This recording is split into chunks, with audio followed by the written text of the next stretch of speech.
I found the custom photo album I'd spent 3 weeks handcrafting for my mom's 60th birthday celebration, sitting crumpled in her kitchen trash can.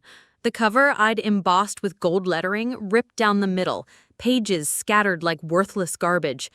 So I did something I'd never done in my 34 years of life. I stopped being the good daughter, and I fought back. Hard. The next morning, my phone started ringing at 6:47 a.m. and didn't stop for 2 hours straight. When I finally answered on call number 23, my mother's voice was trembling with a rage I'd never heard before. "Seraphina," she hissed through the phone, "how dare you humiliate me in front of the entire Blackwood family like that? How dare you make me look like a fool?" When you hear exactly what I did to humiliate her and why I had to do it, you'll understand why that phone call was the last real conversation I ever had with my mother. And honestly, I've never regretted it for a single second. But to understand why finding that photo album, my tribute to her life, her achievements, her family, torn apart and thrown away like literal trash was the moment that broke something inside me forever, I need to take you back to what was supposed to be the perfect birthday celebration. Because what started as me trying to give my mother the most meaningful gift I'd ever created ended with me finally, brutally seeing Cordelia Ashworth for exactly who she'd always been. And once you see someone's true nature that clearly, once that veil gets ripped away completely, you can never put it back. You can never unknow what you know, and you can never go back to pretending that love and manipulation are the same thing. The evening started exactly how I'd planned it. Picture this. The Willowbrook Country Club's private dining room, soft golden lighting, white tablecloths, fresh peonies, my mother's favorite, arranged in crystal vases I'd specifically requested.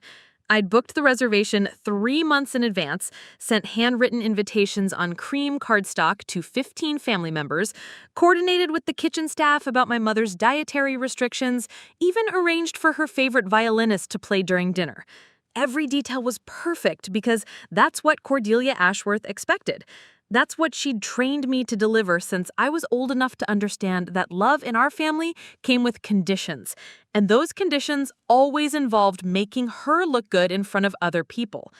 I was wearing the navy dress she'd bought me for Christmas, the one she'd picked out because, in her words, it doesn't make you look as wide as that awful green thing you usually wear.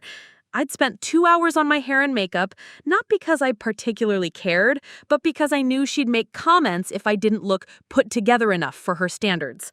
The photo album sat wrapped in elegant silver paper beside my chair, and every time I looked at it, I felt this warm bubble of anticipation in my chest. 3 weeks I'd spent on that album. 3 weeks of carefully selecting and printing photos that spanned her entire 60 years, writing captions by hand in my best calligraphy, arranging layouts that told the story of her life in chronological order.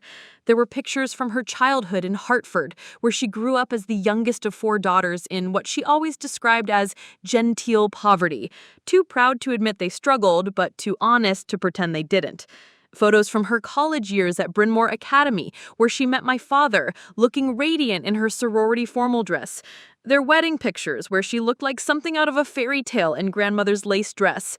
Pictures of her as a young mother, holding my older brother Marcus when he was born, then me 3 years later, and finally my younger sister Isadora. Photos from family vacations to the Hamptons, Christmas mornings in our old house on Maple Hill Drive, birthday parties, graduations, achievements. But it wasn't just a collection of pretty pictures. I'd written heartfelt captions under each photo, stories she'd told me about her childhood, memories I had of her teaching me to braid my hair or helping me with science fair projects, quotes from family members about what she meant to them. I'd even tracked down her college roommate, Alina Hartwell, who'd moved to Portland years ago, and asked her to write a paragraph about their friendship. The final page was a letter I'd written to her, 3 pages, handwritten, telling her everything I'd never been able to say out loud. How much I admired her strength, how grateful I was that she'd pushed me to be independent, and how I hoped I could be half the mother to my future children that she'd been to us. It was the most personal, vulnerable thing I'd ever created, and I was so proud of it I could barely contain myself. The dinner was going perfectly. Everyone was there. Marcus and his wife Jennifer, Isadora and her fiancé David, my father's sister Aunt Millicent, my cousins Rebecca and Thomas with their families, even Great Aunt Prudence, who rarely left her house in Rosecliff anymore. The conversation was flowing, the food was excellent, and my mother was in her element, holding court at the head of the table, telling stories that made everyone laugh. She looked beautiful that night, I have to admit. She'd had her silver hair professionally styled that afternoon, and she was wearing the emerald earrings my father had given her for their 30th anniversary. The soft lighting made her skin glow, and when she smiled, really smiled, not the tight social smile she usually wore, she looked years younger. For a moment, watching her laugh at something Marcus said, I felt this surge of pure love for her. This is why I made the album, I thought.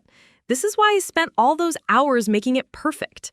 Because when she's happy like this, when she's not criticizing or controlling or comparing, she's actually wonderful. When it came time for gifts, I let everyone else go first.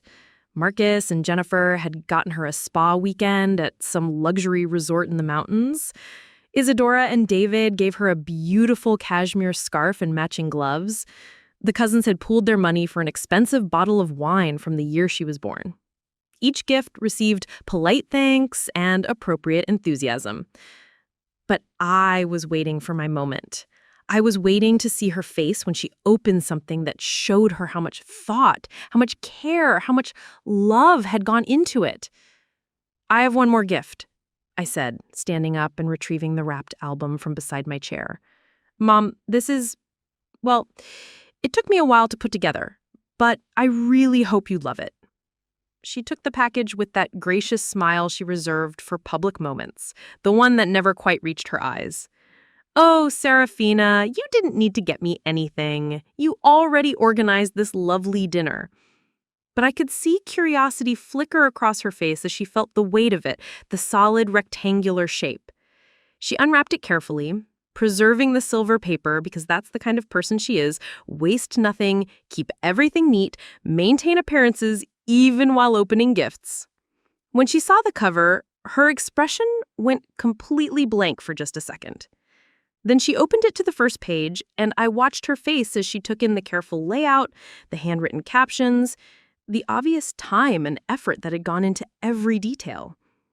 The table had gone quiet. Everyone was watching, waiting for her reaction. She turned page after page in complete silence. I saw her eyes scan the photos, the captions, the little stories I'd included. When she got to the letter at the end, she read the first few lines, then quickly closed the album. It's very nice, dear, she said, in the same tone she might use to comment on the weather. Very thorough. That's it. That's all she said. Thorough. Not beautiful, not touching, not, I can't believe you put so much thought into this, not, this means so much to me, not even, thank you for taking the time to do this. Thorough. Like I'd completed a homework assignment that met the basic requirements but showed no particular creativity or heart. I felt my face flush hot with embarrassment. Around the table, I could see family members exchanging glances, sensing the awkwardness, but not quite understanding what had just happened. Jennifer reached over and squeezed my hand under the table. Marcus cleared his throat and quickly changed the subject to something about his new job. But I couldn't shake the feeling that I'd just been publicly dismissed. That 3 weeks of my life, 3 weeks of love and memories and vulnerability had just been reduced to very thorough in front of 15 people who mattered to both of us. The rest of the dinner passed in a blur.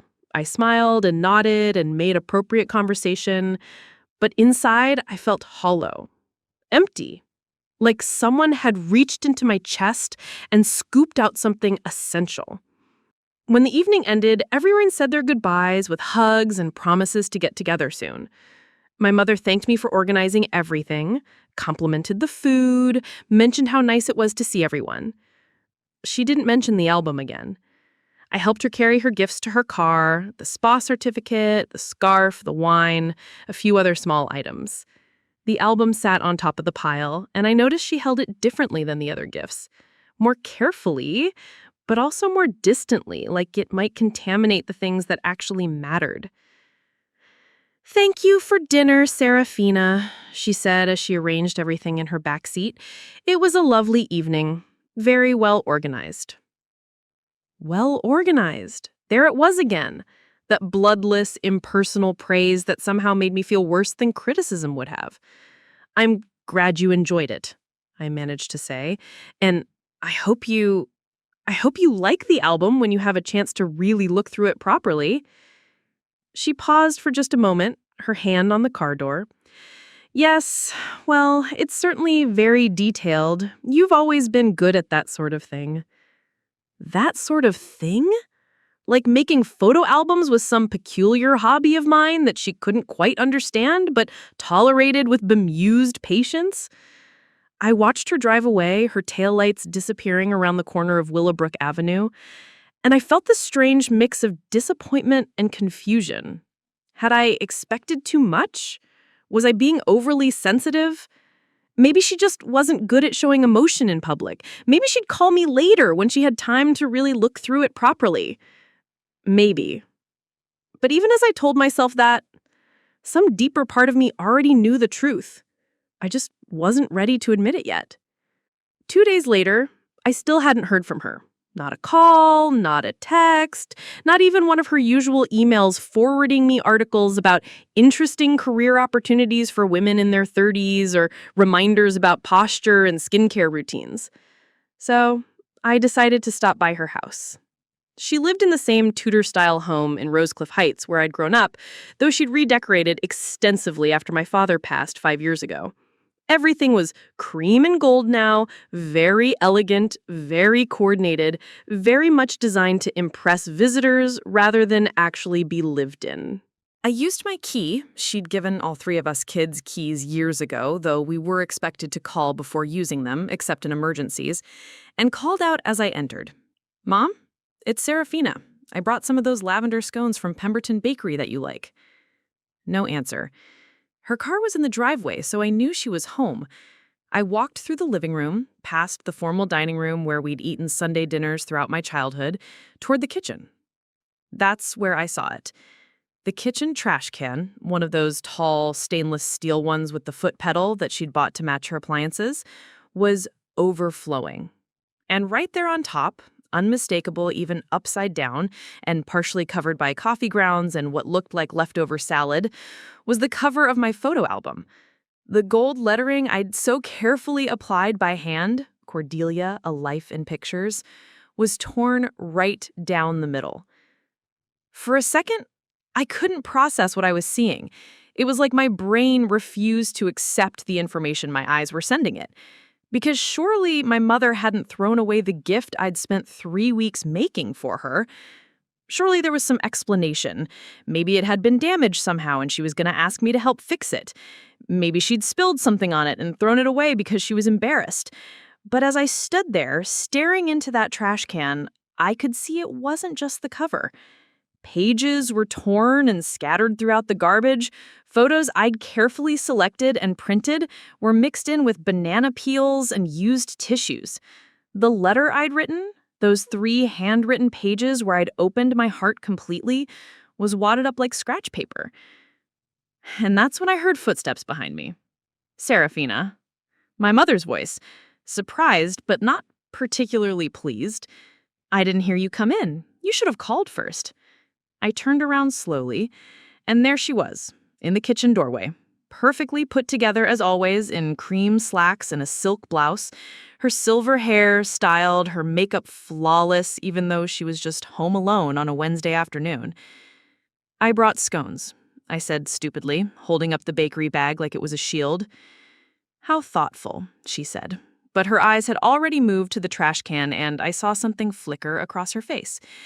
Not guilt exactly, more like annoyance, like I'd caught her doing something inconvenient rather than something devastating. "Mom," I said, my voice barely above a whisper, "my album is in your trash." She glanced at the overflowing can as if noticing it for the first time. Oh, that, she said, with a slight wave of her hand. Yes, I'm afraid I had to throw it away. It was taking up too much space, and honestly, Seraphina, I'm not sure what you expected me to do with something like that. I'm 60 years old. I don't need scrapbooks full of old pictures cluttering up my house. The words hit me like physical blows. Each one landed with perfect precision designed to inflict maximum damage while maintaining the pretense of reasonableness. Taking up too much space. Something like that. Cluttering up my house. I spent 3 weeks making that for you, I said, and I hated how small my voice sounded. I wrote you a letter. I tracked down Elena from college to get a message from her. Yes, well, I'm sure it took you quite a bit of time, but really, darling, what did you think I was going to do with it? Put it on my coffee table for guests to flip through? Display it like some sort of shrine? It was very sweet of you, but not particularly practical. Sweet. Like I was a child who'd brought her a handful of dandelions from the yard. Those were our family memories, I said, my voice getting stronger now, anger starting to burn through the shock. Photos of Dad, photos of all of us kids, stories about your life, your achievements. Seraphina, her voice had that edge to it now, the one that had made me fall in line my entire childhood. I appreciate the gesture, I really do. But I lived those memories. I don't need a book to remind me of my own life. And frankly, some of those photos, well, let's just say there are parts of my past I'd rather not display prominently. Parts of her past, like her children, like her family, like anything that didn't fit the carefully curated image she'd spent 60 years constructing. I looked at her standing there, immaculate and cold, dismissing 3 weeks of my life's work like it was junk mail she hadn't bothered to read. And for the first time in my 34 years, I saw my mother clearly. Not as the complicated but loving woman I'd spent my life trying to please. Not as someone who showed affection differently than other people but still cared deeply in her own way. Not as a mother who had a difficult childhood and was just trying to protect herself. I saw her as exactly what she was. Someone who viewed other people, including her own children, as accessories to her life rather than human beings with value in their own right. And something inside me that had been bending and accommodating and making excuses for 34 years finally snapped. You know what, Mom? I said, my voice steady now, calm in a way that surprised me. You're absolutely right. That album was a mistake. She looked momentarily taken aback by my change in tone. Well, she said carefully, I'm glad you understand. Oh, I understand perfectly now, but not for the reason you think. And that's when I did something I'd never done before in my entire life. I stopped trying to be the good daughter. I stopped trying to manage her feelings. I stopped trying to make her love me the way I needed to be loved. Instead, I fought back. To understand why that moment in the kitchen changed everything, you need to know what normal looked like in my relationship with Cordelia Ashworth. Because what I thought was love for 34 years was actually something much more calculated.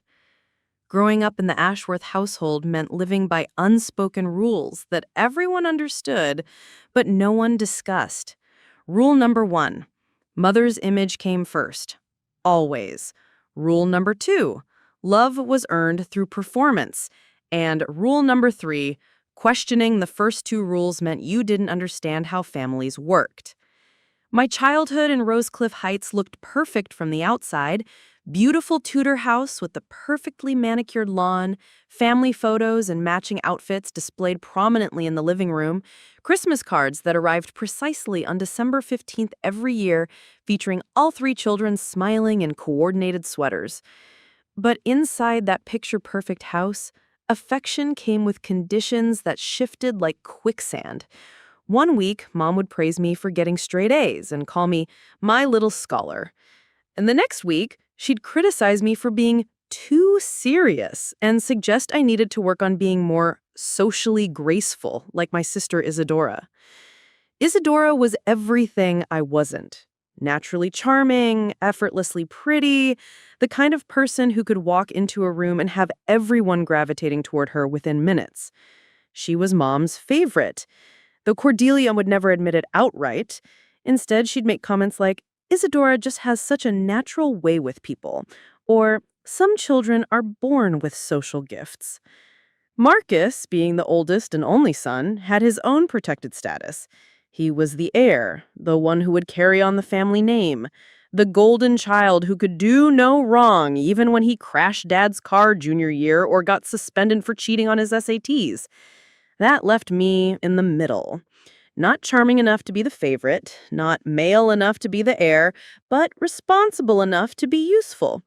So I became the family manager, the one who remembered everyone's birthdays, organized holiday gatherings, smoothed over conflicts, and made sure Mom always looked good to the outside world. And honestly, I was good at it. I took pride in being the dependable one, the daughter who never caused drama, never demanded too much attention, never made Mom's life more complicated than it needed to be. When I graduated valedictorian from Rosecliff Academy, Mom's first comment wasn't, I'm proud of you. It was, well, at least someone in this family takes academics seriously. When I got accepted to Bramford University with a partial scholarship, she said, it's a shame it's not a full scholarship, but I suppose partial is better than nothing. Every achievement came with a qualifier. Every success was measured against some invisible standard that I never quite seemed to reach. But I kept trying. God, how I kept trying.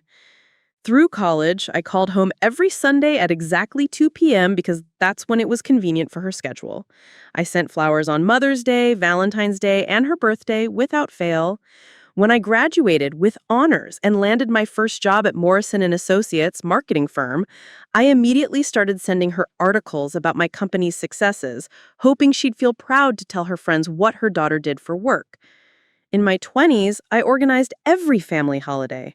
Thanksgiving dinner for 12 people? I handled the menu, the shopping, the cooking, and the cleanup, while she entertained guests in the living room. Christmas morning, I wrapped everyone's gifts because I had such neat handwriting and such an eye for presentation.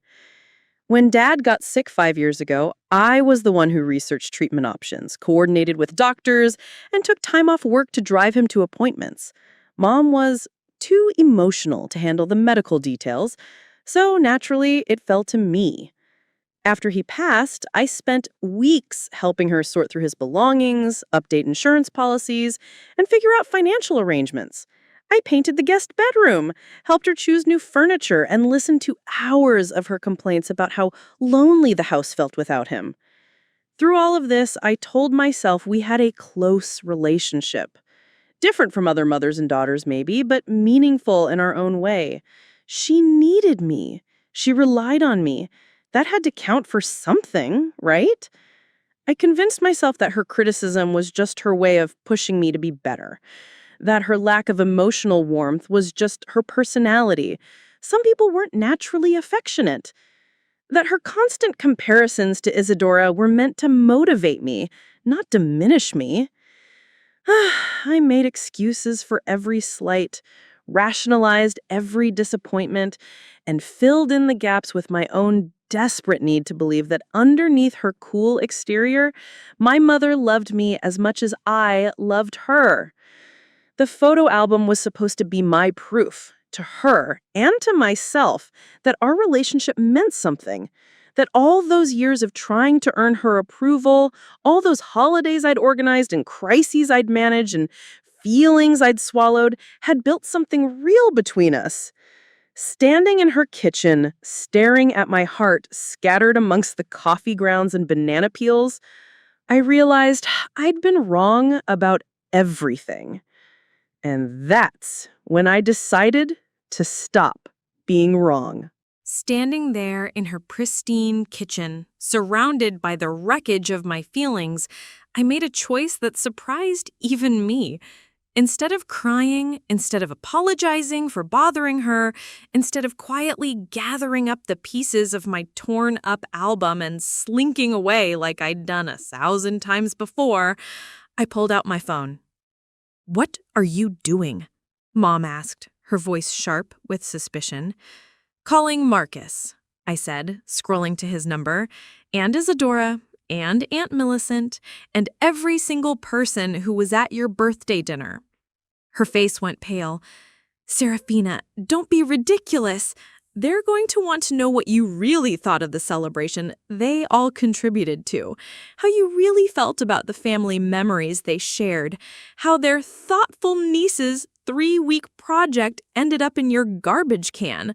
You wouldn't dare. But I was already dialing.